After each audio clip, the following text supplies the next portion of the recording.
Indonesia Game Developer Exchange Conference 2022.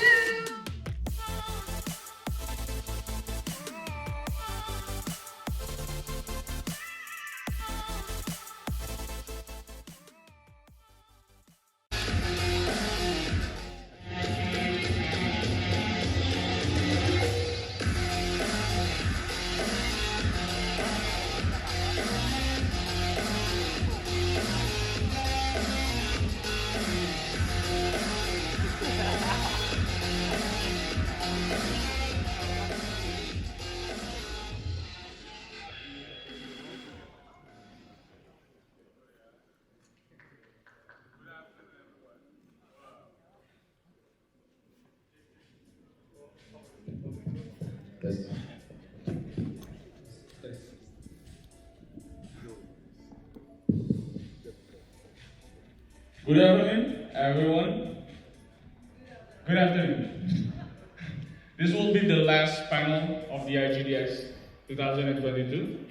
So I hope you guys keep awake to concentrate because these 3% gonna give you some tips and tricks to have a successful games, right? Amen. Amen. What's your permit? So, this topic for today is postmortem from a successful game. So, make it simple is the whole process of the successful game, right? So, who is he? Who are you, guys? The one legend, please introduce. My name is Aldo, by the way. I'm from the Gaming Indonesia Media. Hello everyone, my name is Riris Marpaung. I'm CEO and founder of GameChanger Studio. And I'm Andika. I'm the co-founder. Sorry, I'm the co-founder of Masshive Media and the one who creates the Postmortem. Woo! Hello, I'm Damas. I'm director of Rolling Origin, and I will share a lot about what comes after, the one that we have a collaboration with Indonesia, the rest of me. Yeah. Okay. Thank you. So you guys know their backgrounds. So before we start the whole process of the successful games, let us know what you guys have a successful game. So what kind of the indicator that you guys using to state that your game are a success? Please, you want to answer first? Do you want me to start? Yeah, sure. Yeah, I think. Well, I think like the indicator for of success for all of us would be varied, right? But in terms of our games, we believe like the success of it is like that we managed to create a different spin of simulation games, as live simulation games, and we managed like to embrace like a wider audience with it. Okay. Bu Riris, why you are successful? Okay. Since my latest game is My Lovely Wife, is the sequel from the previous game, My Lovely Daughter. I launched My Lovely Daughter in 2018 and Wife in this year, 22. So it's like there's a gap like 4 years. But it's not because I'm developing My Lovely Wife, it's because I caught up in other projects. Then I abandoned My Lovely Wife. So the key success for My Lovely Wife actually at that time, if the sellers, the reaction from the market is can be the same as My Lovely Daughter, it's already reached the target. Because everyone knows it's difficult to release a sequel of the game. Not to mention if it's going to be more successful than the previous one. But thanks God for My Lovely Wife, I can even say it's more successful than My Lovely Daughter. Because at the day one, the game got featured as the global top sales at the day one. Woo! Bu Riris, how big the money is? Sorry? How big the money is? Okay. The money? Oh, How big is the money? okay. This is something that I also want to share with sure. the audience here in this room or online. As a small developer from Indonesia, working with a not so big publisher as Andika here or Damas, we keep the score to fulfill the minimum guarantee that the publisher gave to us with the sales of day one. Okay. So it's something that that's something that I need to mention because most of developer difficult to do that, how to pay back the minimum guarantee that the publisher gave them from the beginning of development of the game. But I can do that for both game My Lovely Daughter and My Lovely Wife. Okay. Damas, can you say something? Yeah, okay, I'm Sure. so never sorry. So actually, what comes after it started when Rolling Glory Game didn't have any active development for new game, and then in 2020, and then Business Asia is like was up with their new title, and then we plan to have a collaboration to make a simple short game that targeting the niche audience, but have a very short development time too. And then actually we plan to do the narrative ones, the one that retargeting the fans of the coffee talk.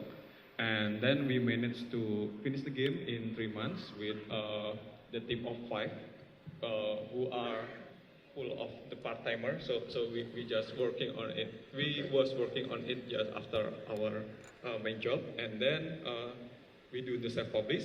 And surprisingly, it surprised all of our expectation for the game, and then it sold really well on Steam. And then months later, we released it on the Switch, and then it even have a huge, much more success in the Switch. Actually, the revenue is huge enough. Good enough. What is good enough? Look, that's what I like. Enough What is for good us. enough? How many Yeah, times just enough for yeah. us to make the new game. So actually, maybe the sustainability is one thing that makes us very need the successful game, because we need more money to make the bigger or better game. Okay. So they are smiling, so we know they are rich now. Okay. So there is a hope for all the young developers to be rich by making games, right? Okay, so if we talk about the postmortem of the successful games, of course, it will be a difficult way, right? So please share to us, what is the sad moment of the game development? Well, obviously, like every aspect of the audience and try to direct like the chart course for all of our team for our next project, which is Project Permit, and try to at least like open up like the fog of war within the industry and everything, so so our product won't be failed. I think that's the hardest part for us, for me at least. Okay, Bu Riris, the legend one. Yeah, from me, already mentioned that launched My Lovely Daughter 2018, 4 years later, I launched My Lovely Wife. It's okay. This is like the same problem that we face as an indie developer here in Indonesia. First success is always give you something that you need to be careful to react with that Yes, of course. action. Kind of got how to say it more so excited, but then got so lazy and got don't know what to do again. But then I talked to other fellow developers and asked, what should I do with My Lovely Daughter? And at that time, one wise person, Imran, advised me to do the sequel because the IP of the My Lovely Daughter already strong. So many big YouTuber player play the game. I forget the name already.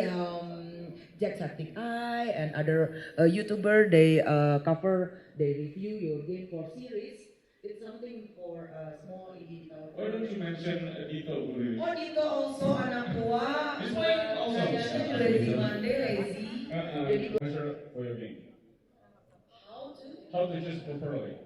That's suitable for you. just make sure your game okay, there will be like an estimation of sellers. Okay. You need to have that from your publisher. Actually, only one thing from your publisher. Make sure that he sells your game. That's all. The details already been said with from Damas and Dika.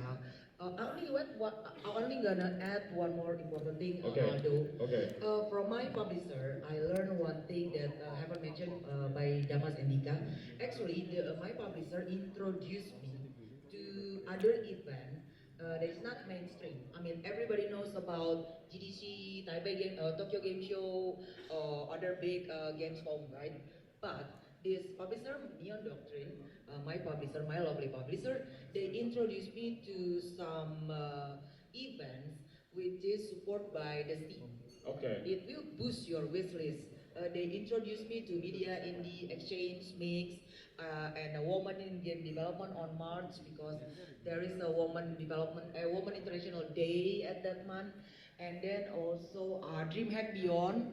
It's also an event that we don't follow Riris full step because I mean like for example what I'm trying to say is like try to get prepared for anything after release because that's one of the important thing that needs to be to be accounted because there's so many things that might be happen after the release and having that like such a sequel is like a very good move. Okay. I guess we have a spare time. There's like 8 minutes. So I will give you some question that we are not agree with. Gamers think that the price equals to the gameplay hours. So how can you like convince the gamers or make sure that even though your game is short, that it's worth to be played? That's all. Thank you. Okay, thank you. If I'm Bollywood, I will talk in bahasa. Sure. Yeah, actually that's a part of the pricing strategy and the sebenarnya kalau harga dari game itu tidak terlalu ditentukan sama si playtime. Jadi sebenarnya yang penting adalah ketika user beli dan kemudian di akhir game mereka puas, itu tuh sudah cukup gitu. Jadi walaupun short tapi impactful, ya mereka akan puas dengan game ya. Sebenarnya seperti itu dan akan menjadi good review yang kemudian bisa menarik secara otomatis mengconvince orang untuk membeli game yang sama sih sebenarnya. Jadi tentu apa yang bandingkan dengan game-game yang serupa juga penting sih untuk pricing strateginya gitu. Ya, mungkin itu sih. It's experience based, not time based, right? Yeah, actually that's experience, especially for the narrative ones. Okay, sure. Because we would be like referencing to the other titles, right? Yeah, other titles. sure. Yeah. There's other question, guys? Sure.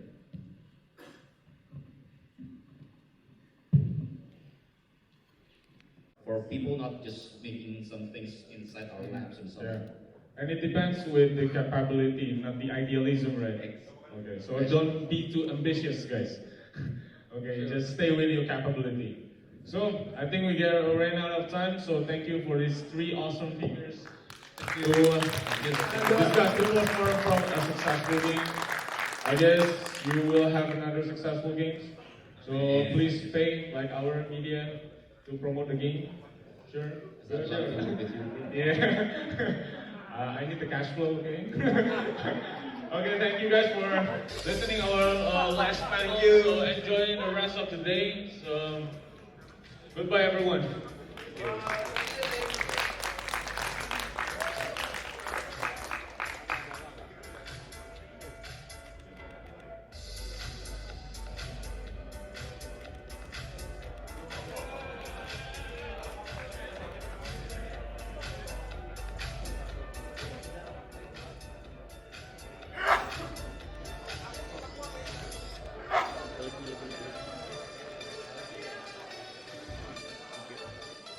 Alright, thank you once again to the moderator and also to our speaker.